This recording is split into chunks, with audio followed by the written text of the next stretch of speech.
Welcome to Simpler Bible, a daily journey to biblical understanding. Welcome to episode 140. I'm calling this one Famine, and we are going to jump back over into this text where we were yesterday to chapter 6, and we're going to read just the end of chapter 6.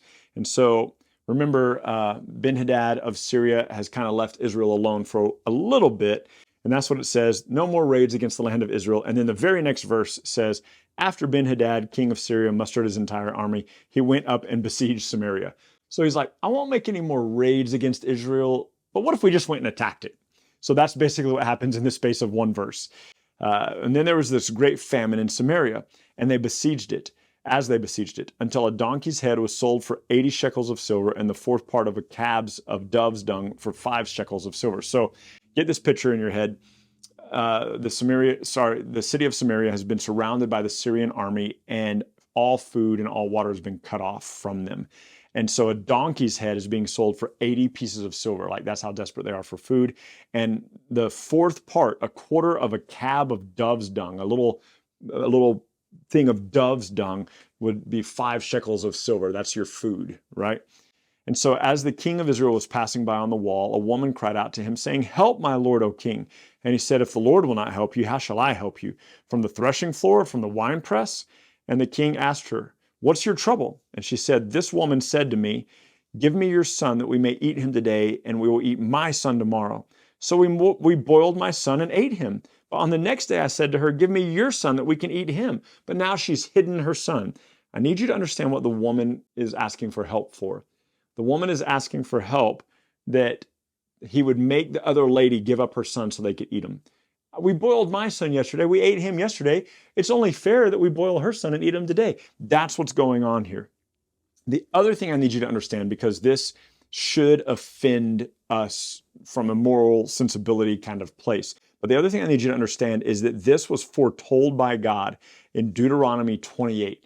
52 through 57. And God, through Moses, this is days before Moses dies, about a month and a half before the people go into the promised land, God had told Moses in Deuteronomy 28, he'd said, if the people reject me, if they turn away from me, I will bring all these curses upon them. And then he spends these 6 verses, 52 through 57, saying, look, and you will eat your own kids. If you turn away from me, you'll devour your own kids.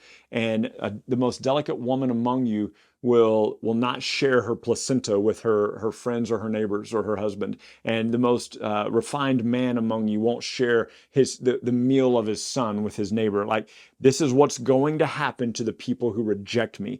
And so you need to understand that the reason that they are in this situation is because they have rejected God. All right? And so when the king heard these words of the woman, he tore his clothes. Now he was passing by on the wall, and the people looked, and behold, he had sackcloth beneath his body. It's goat hair or something of the like. It meant he was mourning.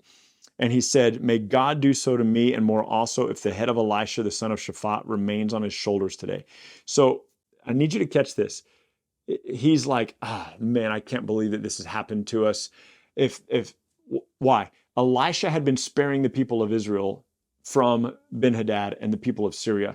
And just earlier, the people of Syria were in Samaria. He could have killed them all. And now he's mad at Elisha. He goes, I should have killed my enemies. Why didn't Elisha warn us? Whatever. He's mad at Elisha. He's ready to kill him. So Elisha was sitting in his house, and the elders were with him.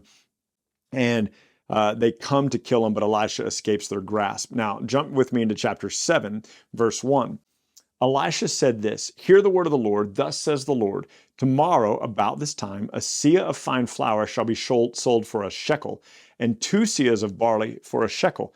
The day before, you were buying dove crap for 5 shekels. And he goes, tomorrow you'll be able to get barley and you'll be able to get fine flour for just a shekel. And the captain on whose hand the king leaned said to the man of God, "If the Lord himself," and I think this statement's so funny, "if God himself should make windows in heaven, could this thing happen?" He's like, could God even do this? Which is just not a good thing to say. But Elisha said to him, "You'll see it with your own eyes, but you won't get to eat any of it." Now there were 4 men who were lepers at the entrance of the gate. And they said to one another, so they're not allowed to be in the city. They said to one another, "Let's enter the city." Where am I? Verse 3. 4 men who were lepers at the entrance of the gate, and they said to one another, "Why are we sitting here until we die?" If we say, let us enter the city, the famine's in the city and we'll die there. If we sit here, we die also. So now let's go over to the camp of the Syrians. If they spare us, we live. And if they kill us, we die. So these 4 lepers sitting outside the city go, let's go into the city. If we go into the city, we'll die there. If we stay here by the gate, we'll die here. Let's try going over to the Syrian army. If they're nice to us, great. And if they kill us, we're going to die anyway. That's their attitudes, right? So they rose at twilight to go to the camp of the Syrians, but when they came to the edge of the camp, the Syrians, behold, there was no one there. For the Lord had caused the army of the Syrians to hear the sound of chariots and of horses, and the sound of a great army, so that they said to one another, behold, the king of Israel has hired against us the king of the Hittites and the king of Egypt to come against us. So they're hearing the sound of an army. The Philistines heard the same thing in one of the battles that David did with the Philistines. So the Syrians fled away at twilight. They abandoned their tents, they abandoned their horses, they abandoned their donkeys, leaving the camp as it was, and they fled for their lives. If you're fleeing for your life, don't you think it would be faster to take the horses and the donkeys? Anyway, they're out of their mind and they're running. And so when the lepers came to the edge of the camp, they went into a tent and they ate and they drank. And they carried off silver and gold and clothing and hid them. And then they came back and entered another tent and carried off things from it. And then they went and they hid them.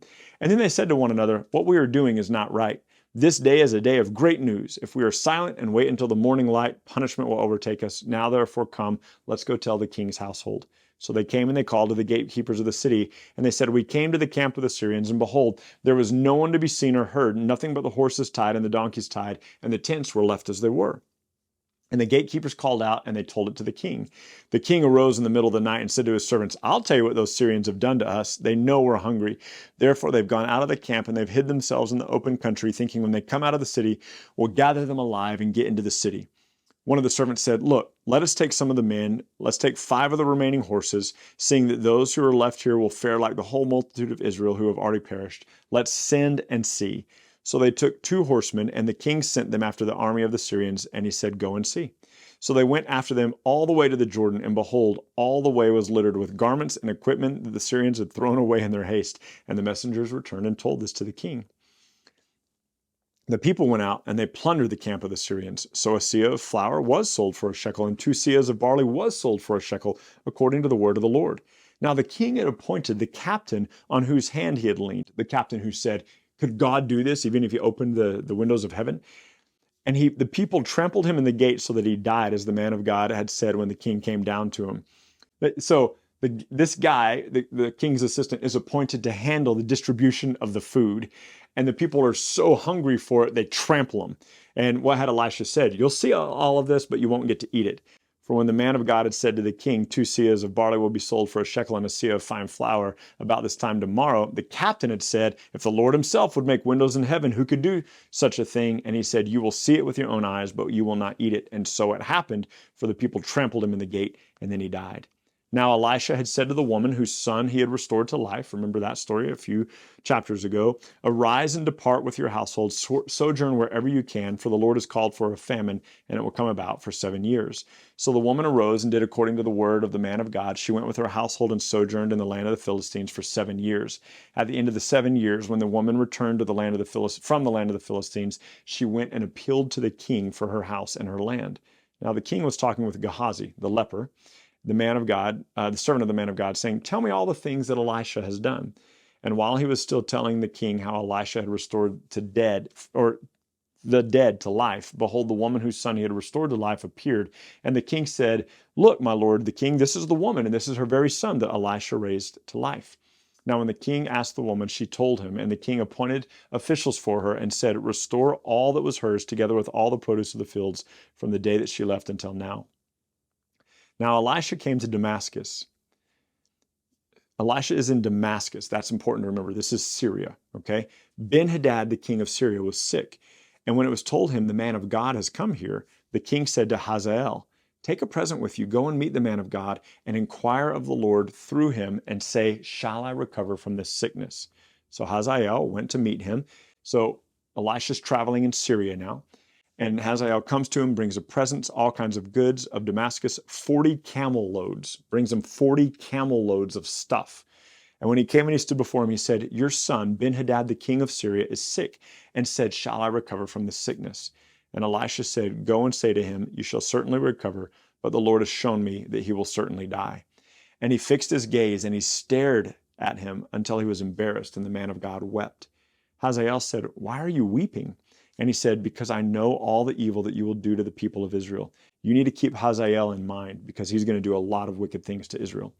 You will set on fire their fortresses. You will kill their young men with the sword and dash in pieces their little ones and rip open their pregnant women." Now, you might remember this, you might not. In 1 Kings 19, God told Elijah, he says, go and anoint Elisha to be your successor. Go and anoint Jehu to be king of Israel, and go and anoint Hazael to be king of Syria. Elijah never did that. And so now Elisha is the one declaring to Hazael, you're about to be king. So Hazael said, what is your servant? I need you to catch this. Catch the wickedness of this. Elisha has just said, you'll set on fire the fortresses of Israel. You'll kill their young men with the sword. You'll dash in pieces the little ones. You'll rip open the pregnant women.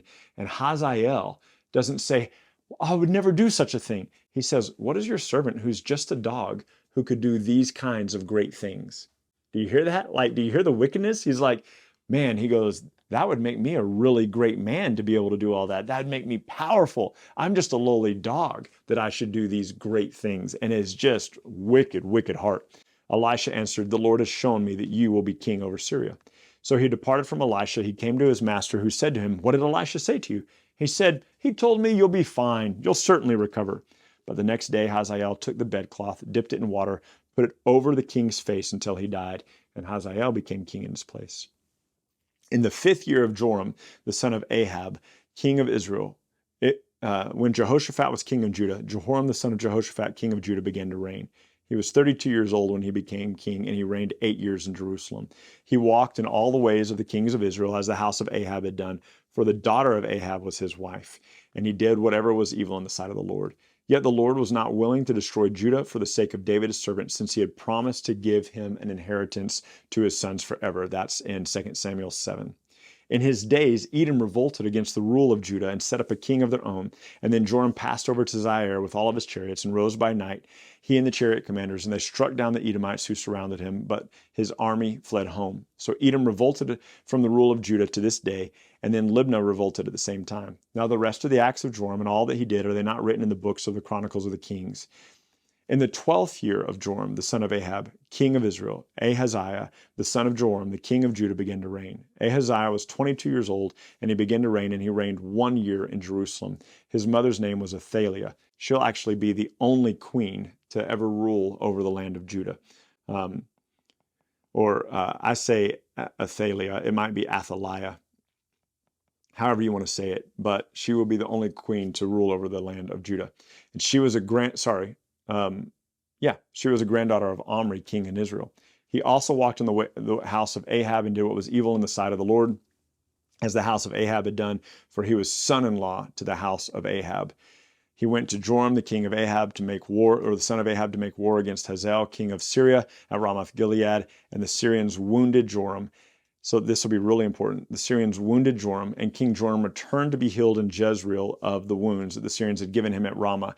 And when he fought against Hazael, the king of Syria, and Ahaziah, the son of Jehoram, king of Judah, went down to Joram, the son of Ahab, in Jezreel. So we have these two kings. We have Ahaziah, the king of Israel, and we have Ahaziah, the king of Judah, and Joram, the king of Israel, are both meeting together. They both went and fought against Hazael, and they have both been kind of shamed, and they've been sent home.